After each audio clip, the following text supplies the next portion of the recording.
Hello everyone, I'm Dr. Chidinma and I'm going to be talking about something really interesting, insomnia.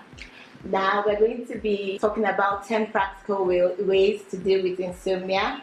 So first we have to know what insomnia is.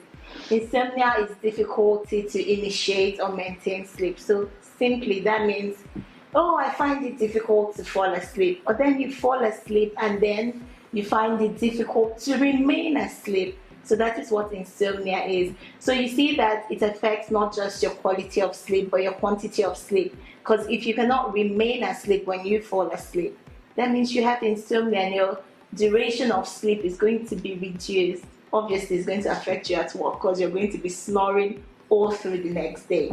So I'm going to give you 10 practical ways to make sure that you can deal with insomnia and not have another sleepless night. The first thing we're going to talk about is having a routine. You have to have a particular time you sleep and a particular time you wake up. That's why we have alarm clocks. I sleep by 9, wake up at 5, so my body gets used to it. All of us have that internal clock, tick tock inside of us, and our body needs to know what it's like to keep it in a very steady fashion. So we don't have to have those days when we sleep at 9, some days we sleep at 10, sometimes we sleep at midnight. So we want to have something stable so our body knows what we want and the amount of time we want to sleep. The next thing I'm going to tell you is that do not have afternoon naps. Trust me, if you find yourself dozing off at work or anywhere else during the daytime, kick yourself.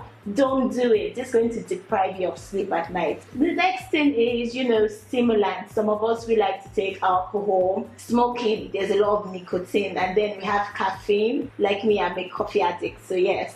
And then all these things stimulate our body. So what I advise you, of course, there's no way we can live without alcohol, caffeine, and all these stimulants. So I'll tell you what, just take them early in the day. Don't take them towards bedtime because you're going to find yourself sitting in bed not being able to sleep. So yes, another thing we need to avoid just before bedtime is heavy food. You can't just take pounded yam and egusi soup just before you want to sleep, or gari and all those swallow things. Avoid it.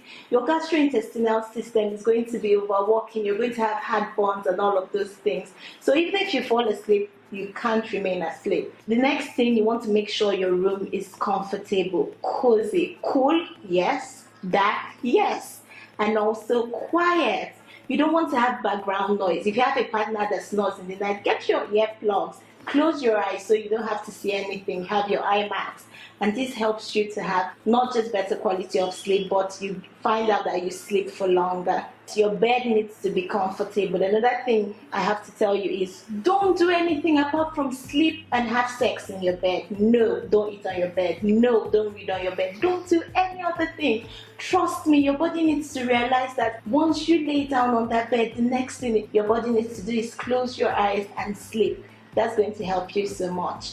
Guess what? You can use natural therapies like what? Lavender oil. It's not just a natural sedative, but it also smells nice. You have to spray some on your pillow, hug your pillow, inhale, exhale, and before you know, you're in dream world. If you don't want to put it on your pillow so it doesn't stay for so long, get a handkerchief, put it on, put it against your nose, inhale, exhale, inhale. The next thing, you're not inhaling and exhaling again because you're in dreamland, sleeping off. Good sleep. The next thing is you want to have a routine. Maybe you want to do yoga, you want to have a cold bath, or read a book. Read a book that is not intellectually tasking. Something funny just before you sleep. So once you do that, carry that activity out. The next thing you know is you're dozing off under your duvets. One thing I want to stress on is gadgets. In this time of technology, you have your phone plugged beside you, you have your laptop, you have your tablet, you have your television set on.